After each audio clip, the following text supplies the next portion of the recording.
I went to the works.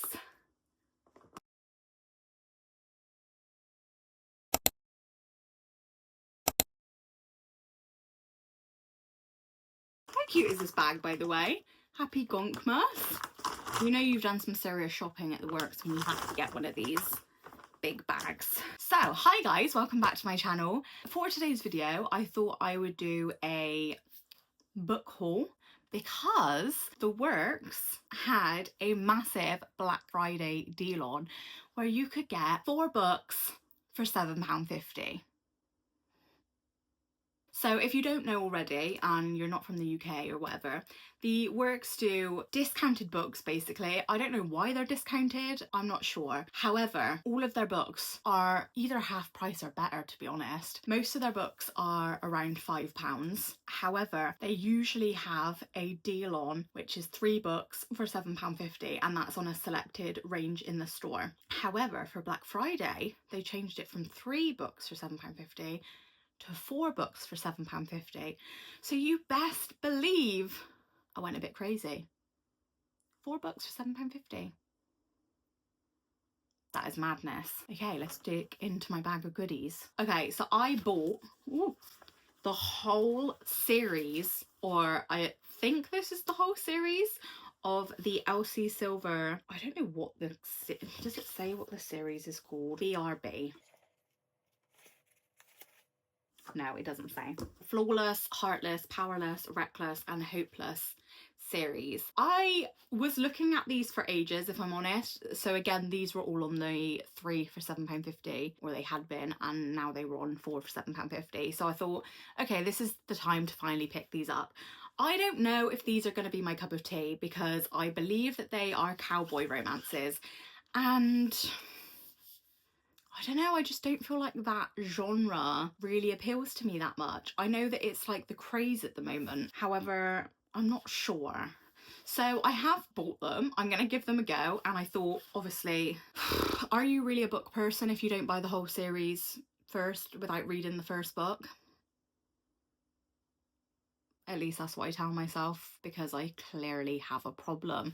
Like, what about if I read the first one and I absolutely hated it and I don't want to read the next ones? Why have I done this to myself? But it was 4 for £7.50, guys. I couldn't exactly not, could I? So I'm going to give them a go. I'm going to see what they're all about. In fact, let me read the back of the first one for you because I don't want to read the other ones just in case it gives anything away. I believe they're all interconnected standalones, which means that you don't have to read them in order. You don't have to read all of them if you don't want to. So yeah, I'll read the first one and see if it's your cup of tea or not. The rules were simple: keep my hands off his daughter, but now I'm stuck with her. There's only one bed, and well, rules are made to be broken.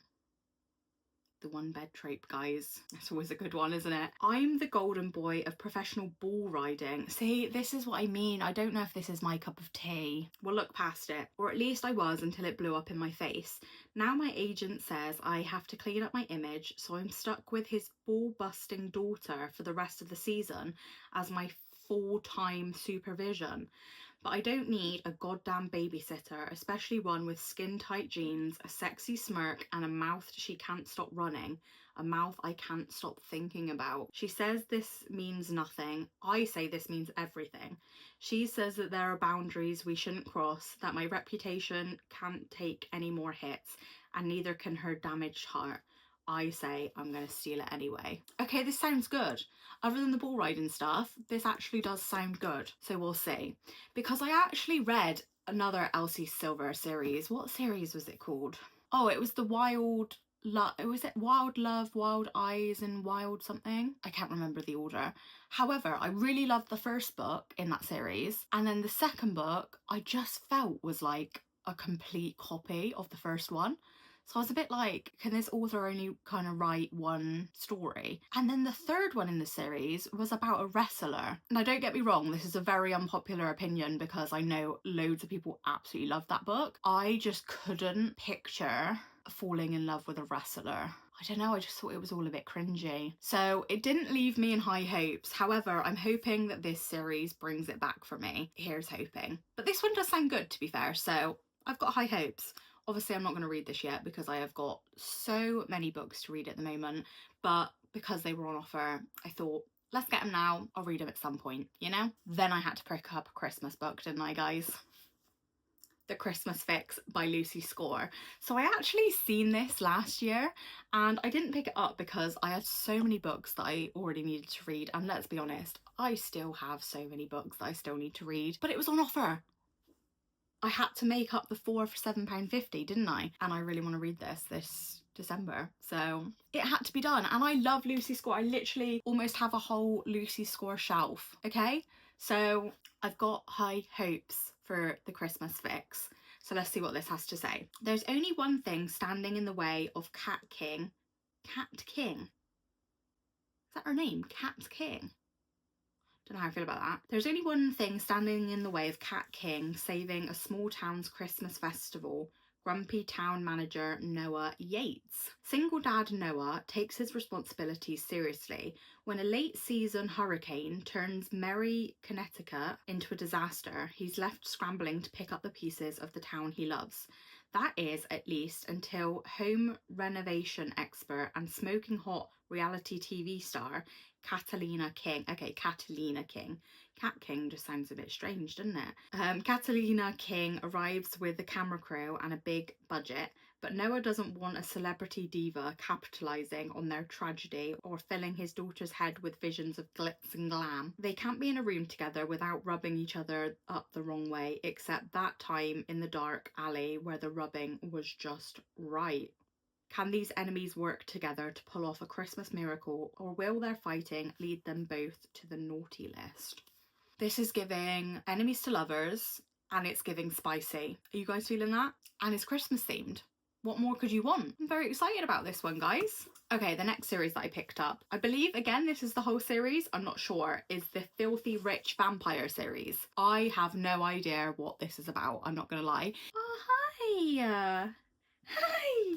Do you want cuddles? Okay.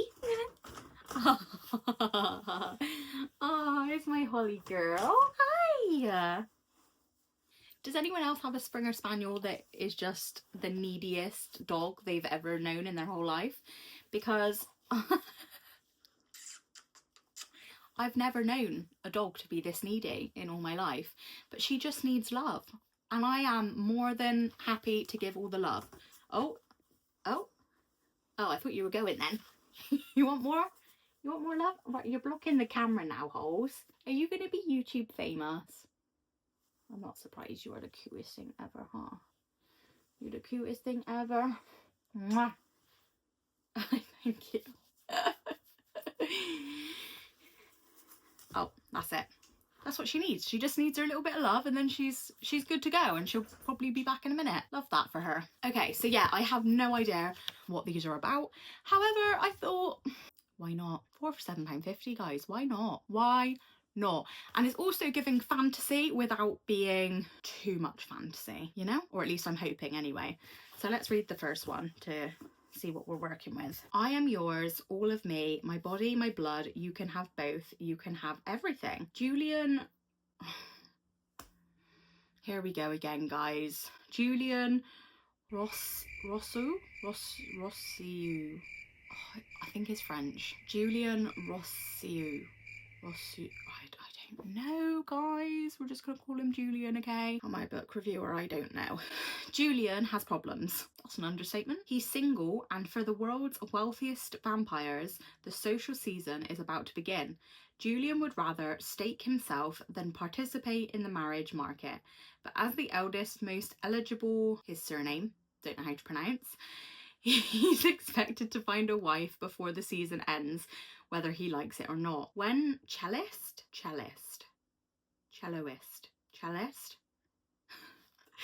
Guys, I'm useless. I think it's cellist. When cellist Thea literally stumbles into his life at a gala, he knows she's the last person he could ever fall in love with. She's too innocent, too kind, and way too human. But now that she knows about his world, she's also a walking target. She needs protection. He needs a fake girlfriend to discourage overzealous vampire matchmaking. So Julian makes Thea an irresistible offer. Pretend to be his lover and he'll change her life. For 1 year, they'll attend the season's social events together in exchange for his protection and a way out of her mother's crippling medical debt. But with each moment they share, new dangers emerge. A desire as forbidden as their stolen touches, an awakening of a long dead heart, and secrets that could tear them both apart. This sounds really good. This is giving dark romance meets fantasy. I'm excited. I'm excited for this series. And I love the fact that it's only like, it's not that big of a book. How many pages is this? 381. You know, love that. So very excited about that series. Again, I'm probably not going to get around to reading that for a while. I've got a book buying problem, guys. It's an issue. It is an issue, but I'm also not complaining. My bank account's complaining. I'm not complaining. And then the last 2 books that I got, of course I did, was Frida McFadden. I love a Frida McFadden, guys. And a lot of Frida McFadden's books are in the 3 for £7.50 deal, which obviously I've explained it loads. I got 4 for £7.50. But yeah, so I picked up The Perfect Son. So this one says, all families have secrets, but some secrets are deadly. Erica Cass has a perfect family and a perfect life until one quiet evening, 2 detectives show up at her front door. Mrs. Cass, we're hoping your son could answer a few questions about the girl who disappeared last night. A high school girl has vanished from their quiet neighbourhood and the police suspect the worst. Erica's teenage son, Liam, was the last person to see the girl alive. Erica has always sensed something different in her seemingly perfect oldest child. He's charming, smart and popular, but mothers have the best instinct, and Erica knows there's more to her son than meets the eye.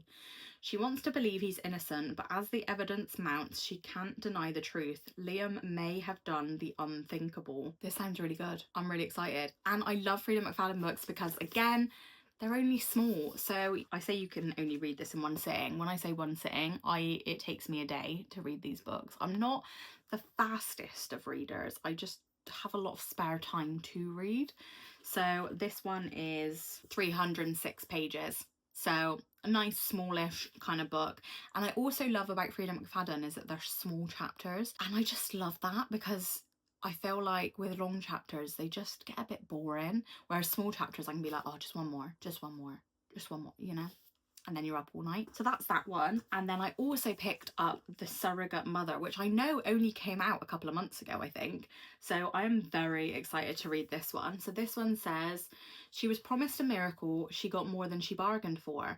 Abby wants a baby more than anything, but after years of failed infertility treatments and adoptions that have fallen through, it seems like motherhood is not in her future. That is until her personal assistant Monica makes a generous offer to serve as a surrogate. It is an offer that will make all of Abby's dreams come true. But soon, strange things start happening and it turns out Monica isn't who she says she is.